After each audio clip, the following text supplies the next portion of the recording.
اچھے اعمال ان کی قبولیت کی سب سے پہلی شرط اپنے ذہنوں میں بٹھا لیجئے، جو عمل خالص اللہ عز و جل کے لیے ہو وہ اللہ کے ہاں قبول ہوتا ہے، اور جس عمل کے اندر ریاکاری آ جائے، شرک داخل ہو جائے، وہ عمل برباد کر دیا جاتا ہے۔ اخلاص توحید ہے اور ریاکاری شرک ہے، دکھلاوا ہے۔ حافظ ابن حجر رحمہ اللہ ریاکاری کا مطلب بیان کرتے ہوئے فرماتے ہیں، لوگوں کو دکھانے اور ان کی تعریف حاصل کرنے کے لیے کی جانے والی عبادت ریاکاری ہے۔ انسان عبادت کرتا ہے، نیک کام کرتا ہے، مقصد یہ ہوتا ہے کہ لوگوں کو اس کی اطلاع ہو، لوگ میری تعریف کریں۔ لوگوں کی تعریف حاصل کرنے کے لیے کیے جانے والے نیک اعمال یہ ریاکاری ہے۔ قاضی ابو بکر رحمہ اللہ فرماتے ہیں، لوگوں پر اپنی عبادت کا مقصد کچھ اور ظاہر کرے، دل میں اس کا مقصد کوئی اور پوشیدہ رکھے، بظاہر بڑی اچھی نماز پڑھے، بڑے اچھے ذکر اذکار کرے، سارے اعمال کرے، ظاہراً یہ ظاہر کرے کہ میں اللہ کا بڑا ڈرنے والا، خوف کھانے والا، اور حقیقت کے اندر، دل کے اندر اس کے یہ بات پنہاں ہو، یہ بات چھپی ہوئی ہو کہ لوگ دیکھیں گے، میری تعریف کریں گے، میرا چرچا ہوگا، میری نیک نامی ہوگی، میری عبادت کے قصے سنائے جائیں گے۔ جو اس بنیاد پہ نیکیے کرتا ہے ان کے سارے اعمال برباد ہو جاتے ہیں۔ شرعی نقطہ نگاہ سے صرف وہی عمل مالک عز و جل کے دربار میں قبولیت اور ثواب کا مستحق قرار پاتا ہے جو صرف خالص اللہ عز و جل کے لیے کیا جائے، جس میں ریاکاری، دکھلاوا، لوگوں کی شاباش بلے بلے کی نیت نہ ہو۔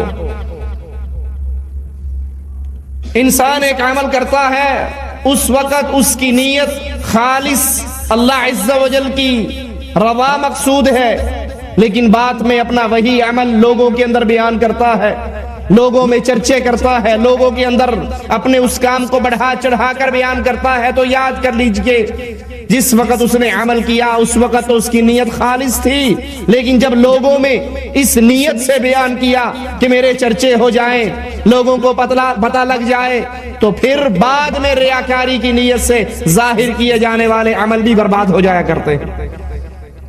ہمارے ہاں تو اللہ ہی رحم کرے، مسجدوں میں آپ چلے جائیں، مسجد کے اندر 500-700 روپے کا پنکھا لگوانے کے لیے کوئی آئے گا تو پہلے وہ پنکھا کاتب کے پاس جاتا ہے اور اس کے پروں پہ سارے خاندان کے نام لکھ دیے جاتے ہیں، یہ فلاں کی طرف سے اصالہ ثواب کے لیے لگایا۔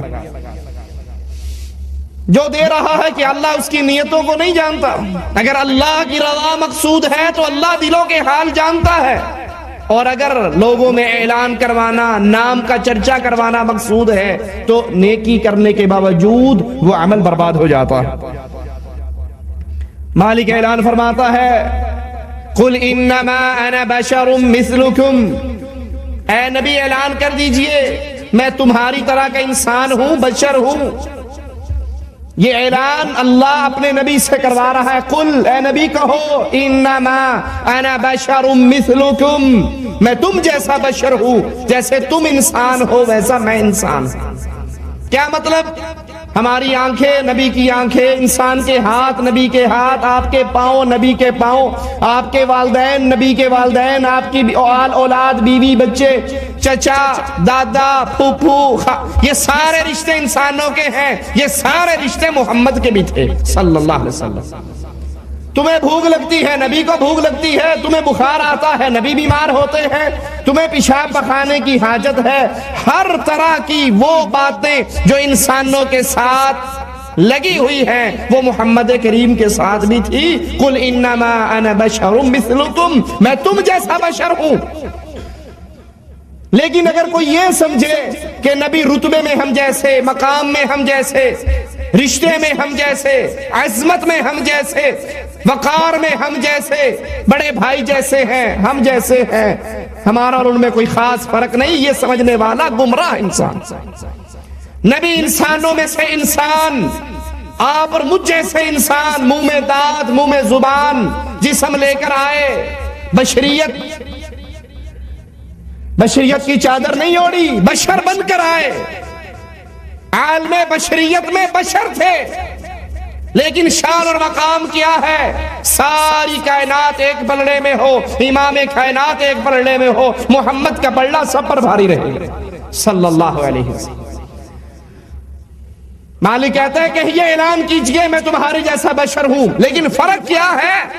مجھ میں اور تم میں فرق کیا ہے؟ یوحا الیہ، وہی جب بھی آتی ہے، جبرائیل جب بھی آتا ہے، قرآن جب بھی اترتا ہے، وہ محمد کریم پہ اترتا ہے۔ میرے علاوہ تم میں سے کسی پر وحی نہیں آتی، مجھ پہ وحی آتی ہے، تم نے میرے پیچھے چلنا ہوتا ہے۔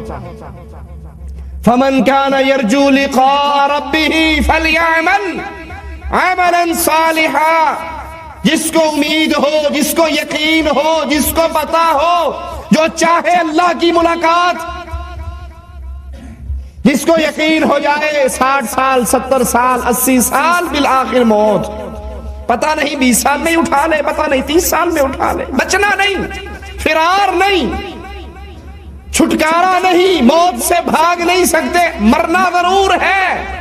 جس کو یہ یقین ہو جائے، مالک کہتا ہے فمن یعمل مثقال، جس کو یہ یقین ہو، فمن کان یرجو لقاء ربہ، جس کو اللہ کی ملاقات کا یقین ہو، پھر وہ عمل کرے صالحا، نیک اعمال، ولا یشرک بعبادت ربہ احدا، وہ نیک اعمال کرتے ہوئے اللہ کی عبادت میں کسی اور کو شامل نہ کرے۔ وہ عمل ریاکاری کے لیے نہ ہو، دکھلاوے کے لیے نہ ہو، لوگوں میں چرچے کے لیے نہ ہو، وہ عمل خالص اللہ عز و جل کی رضا کے لیے۔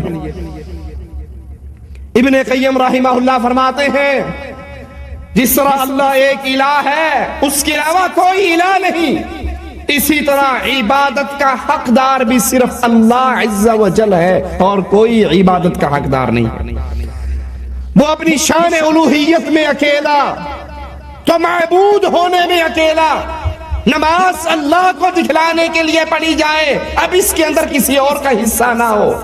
حج اللہ کے لیے کیا جائے، لوگوں میں چرچے کے لیے نہیں۔ اور آپ دیکھ لو حج کا سیزن آ رہا ہے، انڈیا پاکستان بنگلہ دیش سے حاجی آ رہے ہیں۔ ایک حاجی کا منظر میں نے خود اپنے گاؤں میں اپنی آنکھوں سے دیکھا، گلے میں اس نے ہار ڈالے ہوئے، گلے میں اس کے ہار پڑے ہوئے، لوگ جلوس بنا کے چل رہے، ڈھول پیٹنے والا وہ بھی پیٹ رہا، اور وہ پورے بازار کا چکر لگا رہا، ایک ایک دکاندار کو سلام کرتا ہوا جا رہا۔ ارے بھائی یہ کیا ہے؟ حجی ملک صاحب